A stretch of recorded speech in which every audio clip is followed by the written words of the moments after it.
Dukung channel ini dengan klik like, subscribe, dan aktifkan tanda loncengnya untuk notifikasi cerita berikutnya. Terima kasih.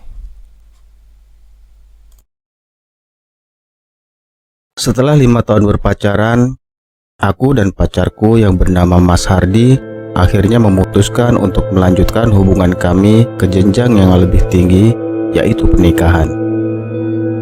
Dari pernikahan kami ini, kami dikaruniai seorang anak yang kami beri nama Dipta. Saat itu Mas Hardi bekerja di sebuah perusahaan MLM di Jakarta. Sampai suatu ketika, Mas Hardi memberi kabar bahwa dirinya dipromosikan sebagai branch manager dan akan ditempatkan di kota kecil di daerah Praia, Lombok Tengah. Berkaitan dengan penempatan untuk posisinya yang baru ini, maka Mas Hardi menyerahkan sepenuhnya kepada diriku tentang keputusan ikut atau tidaknya aku ke Lombok. Mengingat daerah yang akan kami tinggali nanti tempatnya sangat jauh dan sepi, maka dia pun sudah ikhlas jika aku memutuskan untuk tetap tinggal di Jakarta. Betapa senangnya suamiku saat mendengar keputusanku bahwa aku akan ikut dengannya. Aku menjelaskan kepadanya, walau sesulit apapun, senang atau susah, aku akan tetap bersama suamiku dan mendampinginya. Aku memutuskan untuk ikut suamiku pindah ke kota tersebut, karena bagiku, berpisah jauh dengan suami sama saja dengan membiarkan dia kembali hidup lajang. Aku sebenarnya meyakini kesetiaan suamiku, tetapi bukan tidak mungkin akan terjadi perselingkuhan di sana. Dan aku benar-benar tidak rela jika pernikahanku yang suci ini sampai dihancurkan oleh pihak ketiga.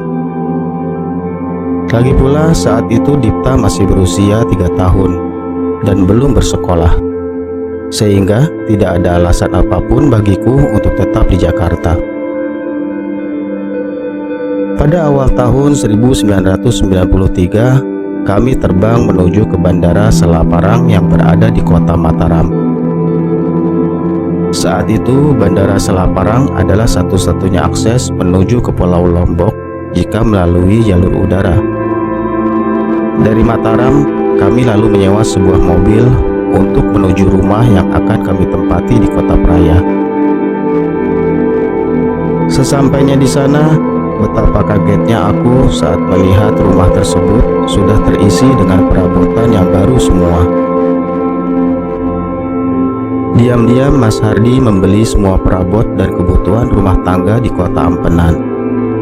Ternyata Mas Hardi ingin memberikan kejutan untukku, karena sebelumnya dia mengatakan bahwa di rumah itu kosong dan tidak ada perabotan apapun. Tetapi karena tekadku yang sudah bulat untuk ikut, aku tidak mempermasalahkan hal itu. Pikirku, tidak mengapa jika memang harus memulainya semua dari nol lagi. Yang penting aku tetap mendampinginya.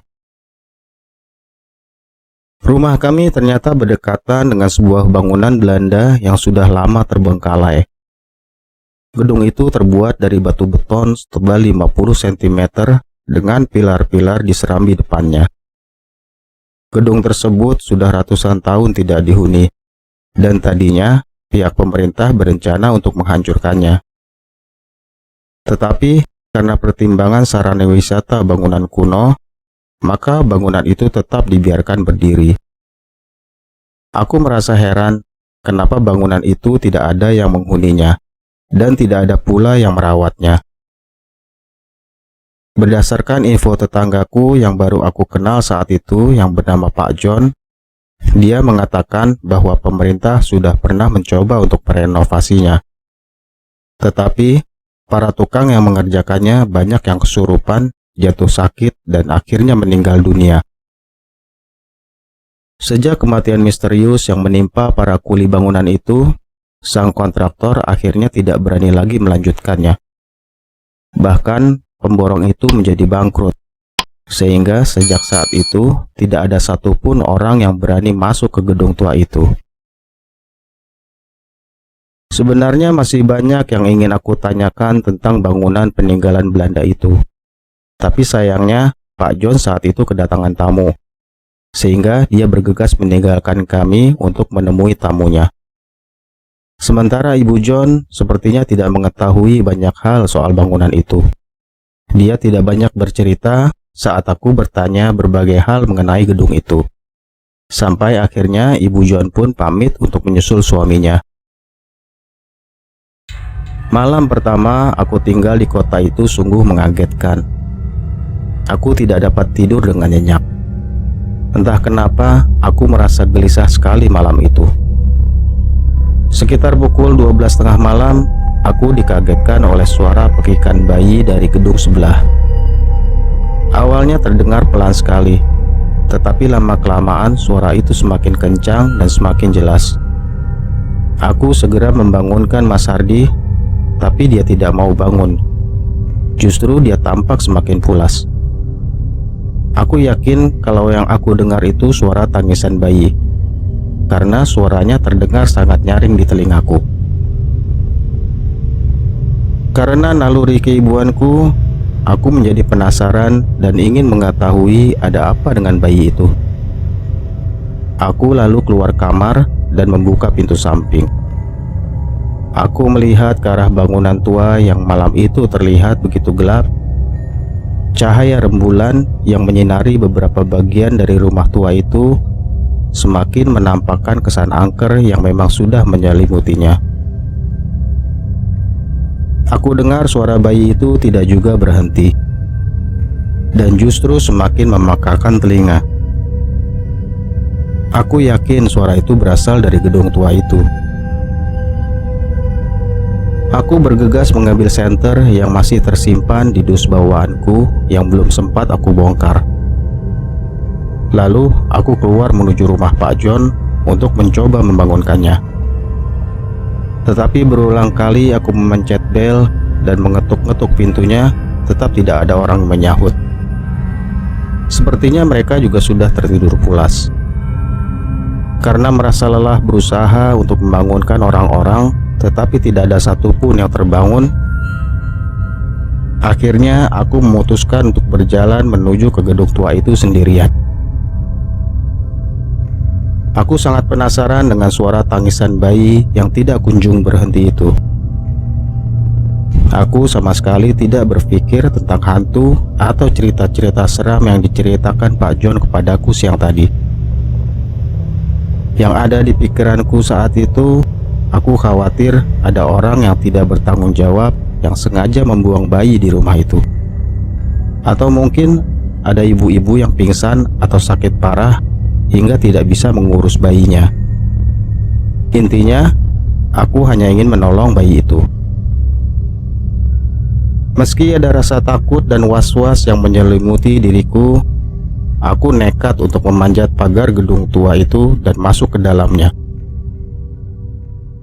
Aku berjalan perlahan di halaman gedung itu yang ternyata sangat luas. Aku sangat yakin ada orang di sana yang membutuhkan pertolongan. Maka aku tepis semua rasa mencekam yang menusuk kalbuku. Dengan keyakinan penuh bahwa ada bayi di atas gedung itu, maka aku langkahkan kakiku agak lebih cepat. Pintu ternyata tidak terkunci, sehingga aku bisa masuk ke dalamnya dan segera mencari tangga untuk naik ke lantai 2. Sesampainya di lantai 2, kuarahkan senterku ke sebuah pojok ruangan. Dan astagfirullahalazim, aku lihat sebuah sarang laba-laba yang begitu lebar dengan puluhan ekor binatang hitam yang besar di sana. Tetapi sumber suara bayi itu bukan berasal dari lantai itu, melainkan di lantai 3. Kulangkahkan kakiku secara perlahan karena khawatir kakiku tertusuk serpihan kaca atau paku yang ada di lantai. Aku menunduk melewati sarang laba-laba itu dan mencari tangga ke lantai atas. Aku melihat sebuah lemari antik yang terbuat dari kayu jati. Dan di dekat lemari itu, aku menemukan sebuah tangga menuju ke atas. Aku lalu menaiki tangga itu menuju ke loteng. Tapi di tengah tangga, ternyata ada sosok benda yang sangat mengagetkanku. Ada tengkorak manusia yang sudah lapuk dengan posisi tengkurap di depanku. Jantungku berdegup dengan sangat kencang dan rasa merinding menjalar di tubuhku. Tapi suara bayi itu semakin dekat dan semakin keras. Rasa kasihan dengan si bayi membuatku dapat menepis rasa takutku. Tanpa pikir panjang lagi, kulangkahi saja tengkorak yang ada di depanku itu. Tiba-tiba, suara bayi itu tertiban dengan suara sepatu tentara yang sedang berbaris. Suara sepatu besi bergemuruh seperti suara ratusan kaki serdadu. Lalu muncul juga suara jeritan perempuan meminta tolong. Entah kenapa, saat itu yang ada di pikiranku pastilah sedang terjadi sesuatu. Mungkin pemerkosaan atau penyiksaan bayi. Dengan mengumpulkan seluruh keberanian, aku terus naik ke lantai itu. Kuarahkan senterku ke sana kemari. Ajaibnya, tidak ada satupun orang di sana. Yang aku lihat hanya tulang belulang manusia, baik tengkorak orang dewasa maupun tengkorak bayi. Seketika itu juga, semua suara yang aku dengar menghilang seperti terbawa angin. Suasana tiba-tiba berubah menjadi hening dan sepi. Kembali aku merasa merinding di sekujur tubuhku. Bulu kuduku berdiri dan rasa takut yang teramat sangat muncul di benakku. Aku segera berlari menuju ke lantai bawah. Jantungku pun berdegup dengan kencang. Kakiku seperti sudah tidak bisa dihentikan lagi. Tanganku pun sudah tidak terkendali. Arah senter sudah kemana-mana. Apalagi aku dengar ada suara langkah kaki seperti mengejarku. Dengan keadaan panik, aku melompati tangga demi tangga. Sarang laba-laba pun aku terobos saking takutnya. Sudah tidak terpikir lagi soal laba-laba yang bersarang di sana. Akhirnya, aku berhasil keluar dari rumah itu dan berlari menuju pagar. Aku melompati pagar itu dan terus berlari sekencang-kencangnya menuju ke arah rumahku. Aku merasa lega saat sudah mencapai pintu rumahku. Aku segera masuk dan langsung mengunci pintu dan lari menuju ke kamar. Kulihat suami dan anakku masih tertidur pulas. Aku langsung naik ke kasur dan menutup diriku dengan selimut sampai akhirnya aku bisa tertidur. Esok harinya aku ceritakan hal ini kepada suamiku dan juga kepada Pak John beserta istrinya. Mendengar ceritaku, Pak John dan istrinya merasa takjub. Mereka menganggap aku adalah perempuan pemberani. Saya salut betul sama ibu. Sumpah bu, saya saja yang laki-laki tidak berani untuk masuk ke gedung itu. Jangankan saya, kepala hansip di sini saja, padahal dia bekas preman kawakan. Meski disuruh sama Pak RW, ternyata dia juga takut masuk ke gedung itu. Semua orang di kampung ini pada takut bu masuk ke gedung itu, kata Pak John. Akhirnya Pak John bercerita kepada kami bahwa suara-suara seperti itu memang sudah kerap kali terdengar selama puluhan tahun. Masyarakat sekitar situ sudah terbiasa mendengar hal-hal seperti itu dan sudah tidak memperdulikannya lagi. Konon zaman dahulu di gedung itu telah terjadi pemerkosaan secara massal oleh serdadu bangsa Eropa terhadap rakyat pribumi. Baik gadis-gadis maupun ibu-ibu, bahkan yang hamil pun dibawa ke gedung itu dan dilucuti oleh para serdadu yang semuanya mabuk pada suatu pesta miras. Setelah itu, mereka disiksa dan dibunuh dengan sadis dengan tuduhan mereka adalah istri para pemberontak. Dari cerita Pak John itu, aku baru mengerti tentang fenomena dan penampakan yang aku alami semalam. Ternyata memang pernah ada tindak pemerkosaan penyiksaan dan pembunuhan di tempat itu. Makanya, aku melihat banyak tengkorak bayi dan orang dewasa serta suara tangisan bayi dan suara-suara lainnya. Pak John beserta istrinya meminta maaf kepada kami karena tidak menceritakan hal ini sebelumnya dan tidak memberitahu tentang keadaan di sana saat suamiku masih tawar-menawar soal pembelian rumah. Tapi ya sudah, mau bagaimana lagi? Kami hanya bisa pasrah menerima dan mencoba untuk beradaptasi dengan semua fenomena yang terjadi di lingkungan itu. Tidak lama berselang, tepatnya tanggal 13 Januari 1993, teror itu pun terulang kembali. Suara bayi itu terdengar lagi. Kali ini lebih cepat. Bukan pukul 12 malam, tapi pukul setengah 11 malam. Aku dan Mas Hardi belum tidur saat itu. Sementara Dipta sudah tertidur lelap. Seperti sebelumnya, suara tangisan bayi itu juga diiringi dengan suara sepatu serdadu dan jeritan wanita. Suamiku menatap mataku dengan tajam dan berkata, "Saya harus berbuat apa?" Aku hanya bisa menggelengkan kepala. Aku sangat ketakutan saat itu. Itu suara hantu, dan hantu-hantu itu harus pergi dari gedung itu, kata suamiku. Dia lalu pergi ke dapur dan mengambil beberapa jeruk nipis dan membelahnya. Lalu dia juga mengambil kain hitam yang di dalamnya terdapat ayat-ayat suci Al-Quran. Suamiku lalu keluar menuju ke gedung itu, dan dengan rasa takut, aku mendampingi suamiku sambil merangkul erat tangannya. Dari halaman gedung itu, aku melihat kelebatan serdadu dengan pakaian perwira Belanda ala Van den Bosch di tahun 1800-an. Begitu disenter oleh Mas Hardi, serdadu itu berhenti dan melihat ke arah suamiku. Di belakangnya ada puluhan serdadu lainnya. Serdadu perwira itu melotot dan membuka lebar mulutnya. Dari mulutnya tampak keluar 4 taring yang panjang yang berlumuran darah segar. Sementara di bawahnya tergeletak puluhan bayi yang menangis dan ibu-ibu tergeletak di tanah. Dengan berani, suamiku melompati pagar dan meninggalkanku di luar. Di bawah sinar bulan purnama, aku masih bisa melihat wajah-wajah seram makhluk gaib itu. Suamiku menghampiri makhluk-makhluk itu dan kudengar mulutnya komat kamit membaca ayat-ayat suci Al-Quran sambil memeras jeruk nipis. Lalu dia menghamburkan bungkusan kain hitam yang dia bawa ke arah makhluk itu.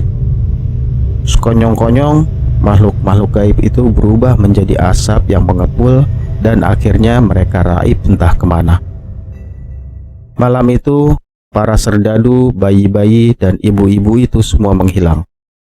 Bahkan sampai berbulan-bulan, suara-suara itu sudah tidak pernah lagi terdengar. Berkat peristiwa itu, masyarakat setempat jadi meyakini bahwa suamiku adalah seorang paranormal. Meski suamiku tidak mau menyatakan bahwa dirinya adalah seorang paranormal, namun banyak orang yang datang untuk berkonsultasi kepadanya. Dan yang aku heran, ternyata suamiku juga bisa mengobati orang.